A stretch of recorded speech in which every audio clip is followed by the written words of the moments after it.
What's up, YouTubies? My name is DeQuante. Welcome back to my channel. If you are not a subscriber, please consider subscribing. Hit the post notification button. It will let you know when I have a video posted. So today is day 4 of Vlogmas.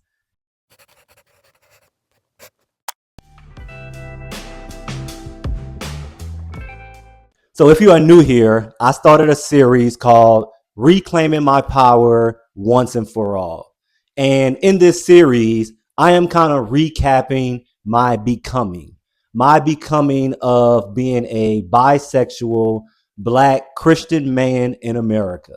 And the reason that I want to highlight being bisexual, Black, and Christian in America is because I feel like there's a lot of trauma and a lot of hatred for this particular subgroup of individuals. Lucky for me, I have been raised in a safe space. I experienced a lot, but I was able to come through the other side of things because I had a loving family, loving friends, and a God that forgives and a God that always extends grace.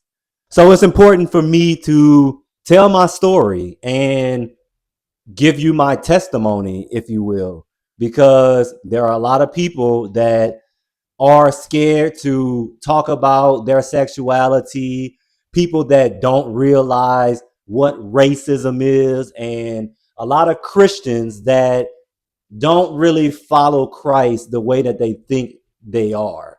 I'm nowhere near perfect, but I am working on myself and I am trying to be the best person that I could be. So I feel like I'm the perfect example to kind of look at and be like, hey, this guy, he has something special. This guy, he's okay with me.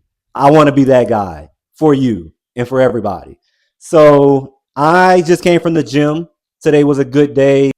A lot of you know that I take care of a student and he has some behavioral issues, and I've been kind of adjusting to being his one-on-one nurse. I'm a registered nurse, by the way. And yeah, it's an adjustment, and today was fine. But I went to the gym. I did a full body workout. That felt good. And now I am going to make a post-workout smoothie. And then I'm going to talk to you about some things too.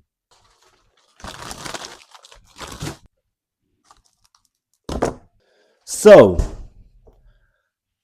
if you are new to the series, please go back and watch the other videos. So the last place I left off was basically from being born to probably grade school, in which I noticed and my family noticed that I had same-sex attraction and I had some gay mannerisms. They supported me and I went on to live my life. So I got into sports and I played sports pretty much all my life. I started when I was about 7 years old. And from the age of about, well, let's say grades, from kindergarten to 7th grade, I did not show my same sex attraction, at least at school and with my sports teams. I kept it respectful and I didn't feel like it was wrong for me to do it. It's just I hadn't put a name to it and I didn't really think about that. I was just playing sports. There was nobody that I was really attracted to and that I even saw on that level. So that part of me was kind of just dormant. So we're going to be making a strawberry, mango, pineapple, and banana smoothie with some whey protein. And I'm probably going to put some peanut butter in here too. But as I was saying, I really didn't have those attractions when I was in grade school. I was so focused on sports and just being the best athlete that I can be that that type of stuff just kind of really wasn't important to me. Sex wasn't really important to me. As a matter of fact, I was in love with this girl from kindergarten all the way to 7th grade. She never dated me and she never became my girlfriend, but I was obsessed with her and I wanted nobody but her. And that's pretty much as far as it went when it came to sex and stuff from kindergarten to 7th grade. As far as me being Black, And Christian, I grew up in a neighborhood that was predominantly black. A lot of the kids were, I don't know, I don't even want to say because I didn't know for sure if they accepted Jesus Christ as their savior or if they were saved or anything like that. But by the fights and the bullying and the sex and all that stuff and the drugs, I'm not sure that they were really prioritizing religion in their adolescent years. Me, I was a little Catholic schoolboy. I wore my little Catholic uniform. I was really quiet. And I did get bullied a little bit. I was mostly bullied by my barber. And he used to call me a sissy, a punk. He used to like push me in my head and kind of like, I guess he was just trying to see if I would fight him back or what I would say. But it was a lot of that. A lot of other kids in the neighborhood were the same. And I never really had to fight too much because I had brothers and they always looked out for me. I was mostly just playing with my next door neighbor and playing in the woods and basically hiking and fishing and really just enjoying my childhood. I was not really focused on being bullied and being a victim. I always found a way to smile and a way to. I had the biggest smile. Like everyone loved my smile. I never stopped smiling through the bullying. And that's how I knew that God was definitely covering me because I could have easily developed some kind of depression or hated myself, but no. I knew I was cute. I knew I was good in sports. I loved myself and nobody could ever dim my light. Okay. I'm thinking I'm going to use all these mangoes. It's kind of hard to talk and do this at the same time. I probably should have put some milk in here first. And I decided to use this mic because I'm kind of far away from the phone and I noticed that the quality of sound wasn't that good on the last one. So hopefully this works out. Basically, I was a fearless child. And I feel like a lot of people are not that way. As a matter of fact, I was volunteering yesterday. Was that yesterday? Tuesday. I was volunteering Tuesday at the comedy theater and I met this girl and basically she was about to do the improv show and she came up and she sat down next to me because they wasn't ready for her to come back yet.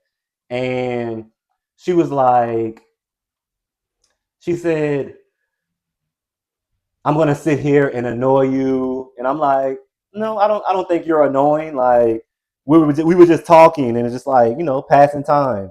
And she was like, well, people always tell me I'm annoying because, I talk so much and I'm a yapper. And I was like, oh, I mean, yappers are doing pretty good on TikTok. Have you ever thought about doing TikTok?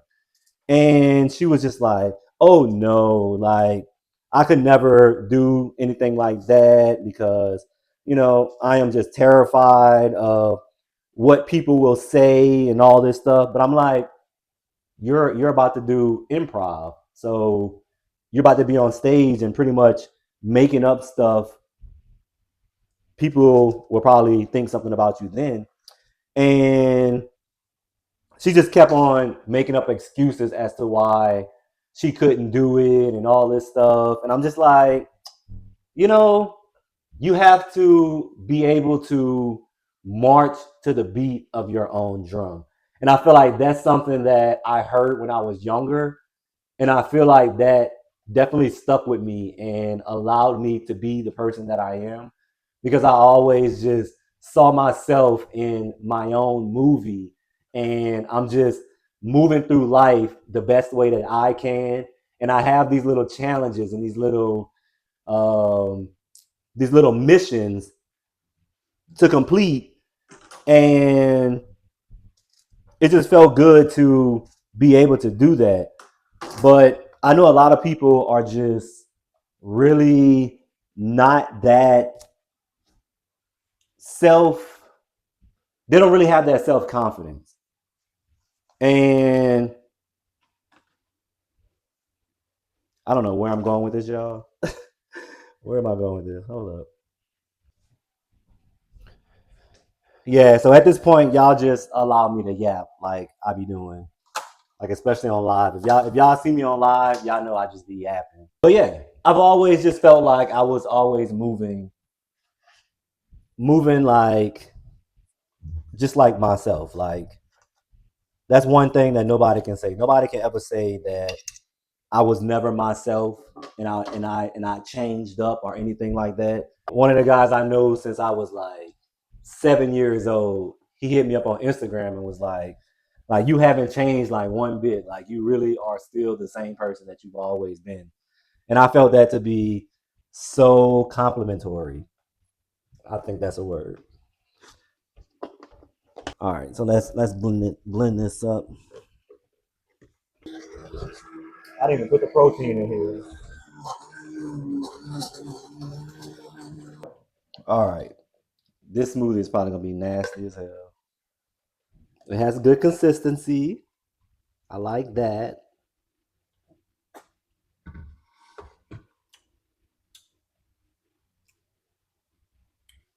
It's not that bad. It's not bad at all. I like that. So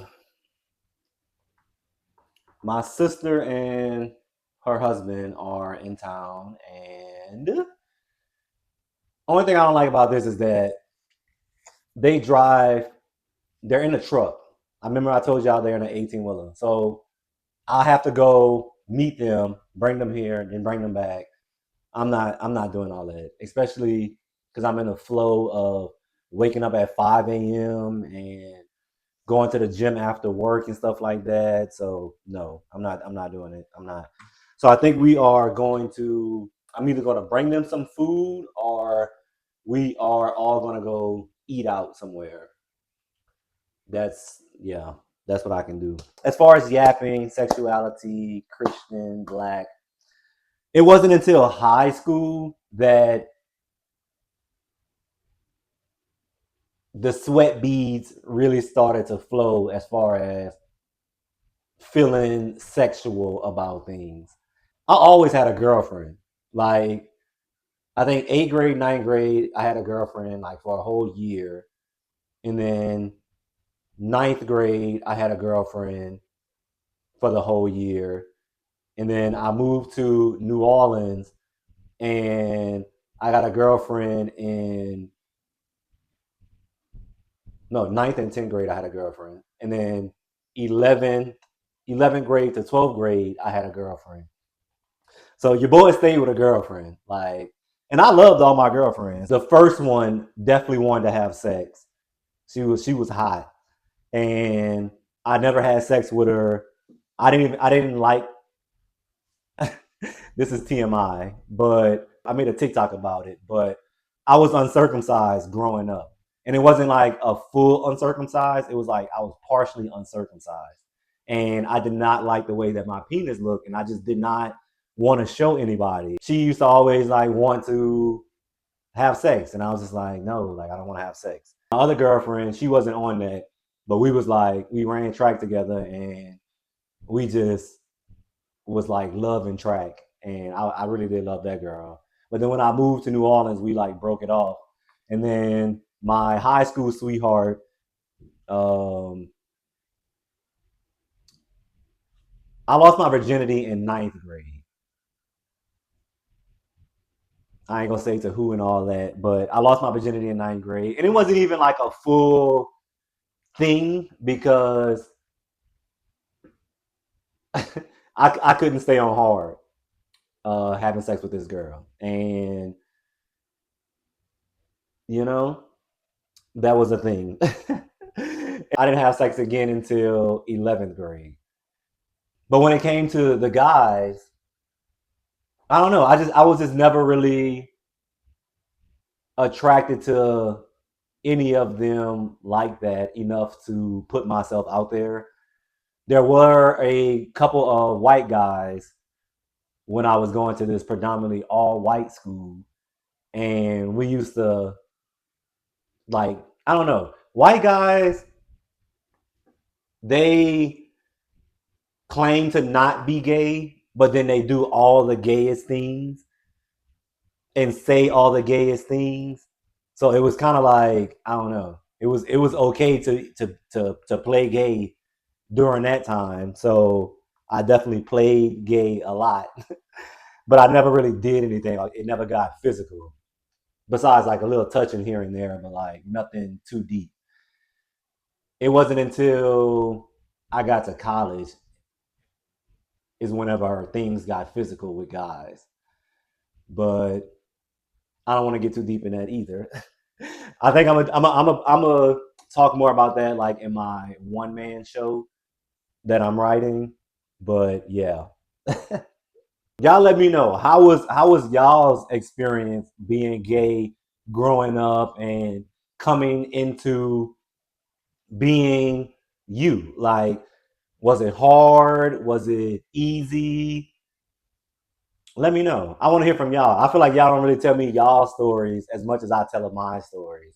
And I know it's entertaining to hear my stories, but y'all give me something to feed off of and to talk about on the next yap sex on the next yap sex session on the next yap session. I really hope that this wasn't like messing up and stuff, but yeah, I am going to. I'm not gonna take a shower yet because yeah, I don't feel like taking a shower yet. Or maybe I should. No, no, I'll take a shower later. But I am probably gonna go meet my sister and them and have dinner or bring them dinner. I'll figure it out once Enrique gets home. All right, y'all. So I don't have to go see my sister and them tonight. We decided we're gonna meet up tomorrow. Let's open this package I got. So I think because I do so many skincare routines on social media, like all the skincare brands be like, I don't know what that was. But all the skincare brands be hitting me up now. So this is from View Suisse. View Suisse. It's a Korean skincare brand. If y'all not messing with Korean skincare, y'all should definitely try it. So they got some hydrocolloid nose patches.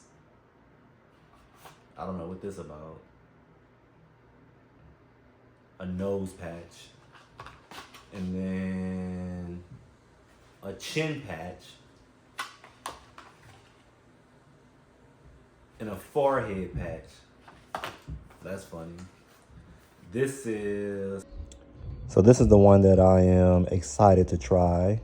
It is an exfoliant with salicylic acid, basically like a toner. I'm trying to hide my nails because ew. What's up, YouTubies? So yeah, to continue my yapping, there is just so much that can be talked about when it comes to this life that I live. And I wish I had a better way of organizing it.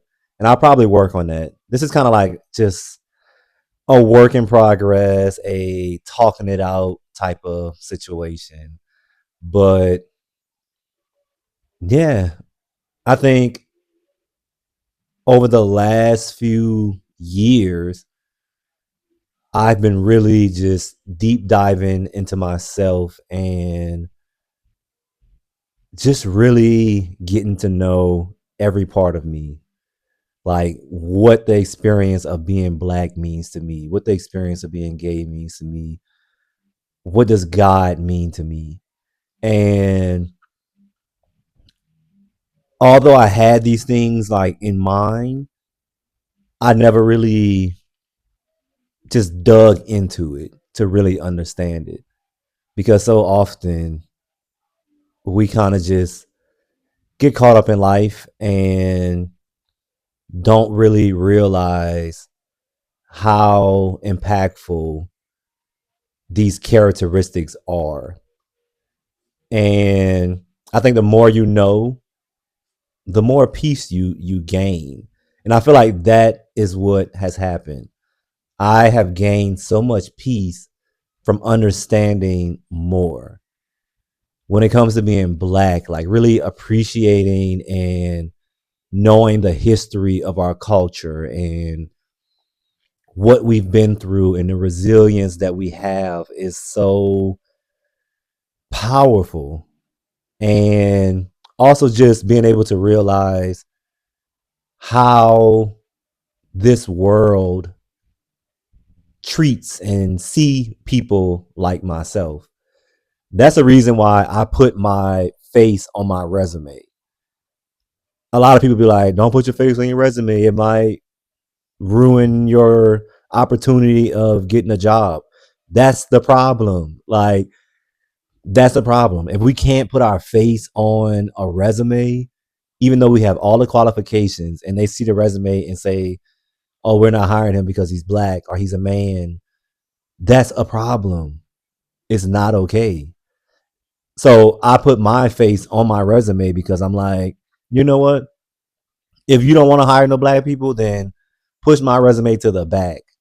Even though I'm super qualified, push it to the back. Don't even welcome me into your space because you clearly see that my name is DeQuante and I'm black.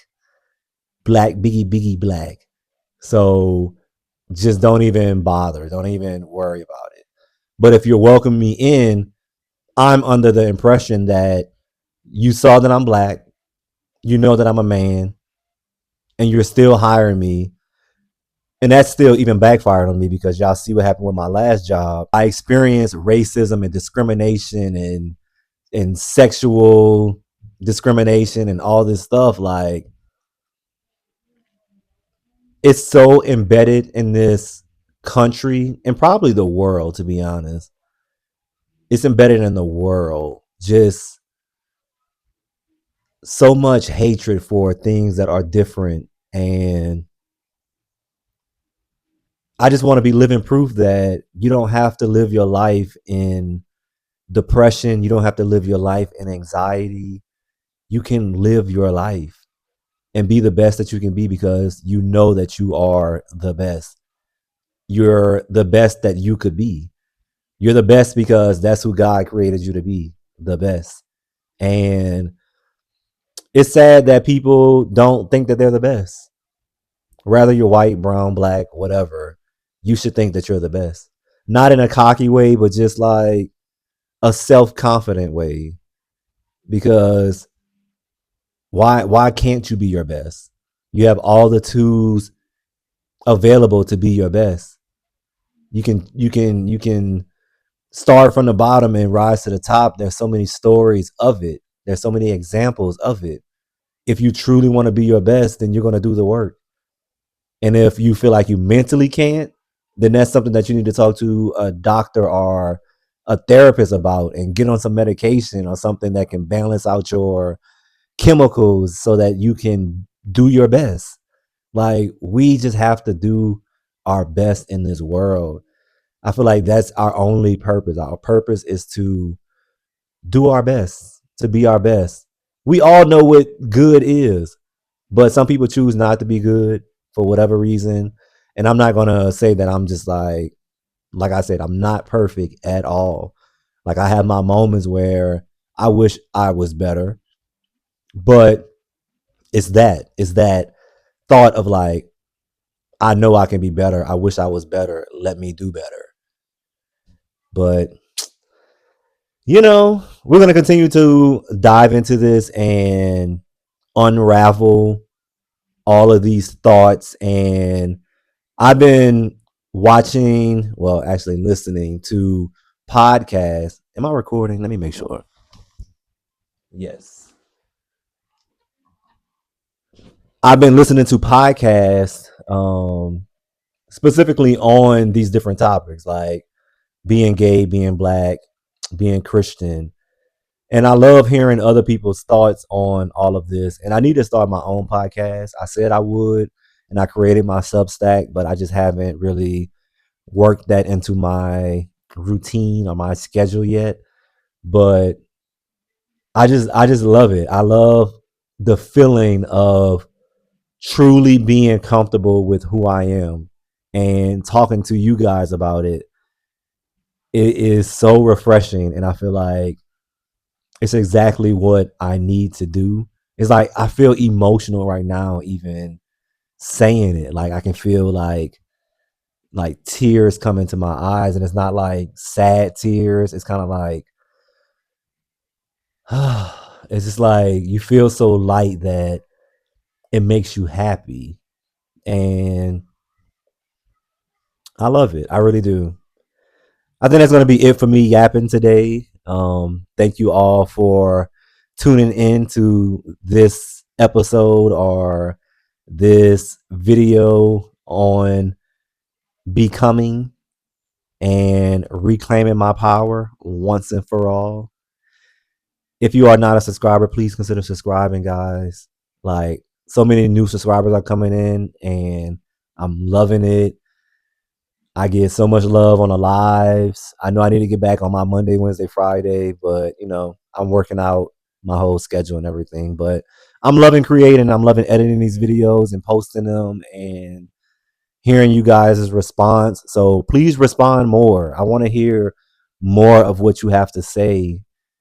Ask me some questions. Like, anything is helpful. You can hype this video up. You can leave a like, leave a comment, subscribe, share. Everything's appreciated. I love you guys, and I will see you tomorrow for day 5 of Vlogmas. Good night.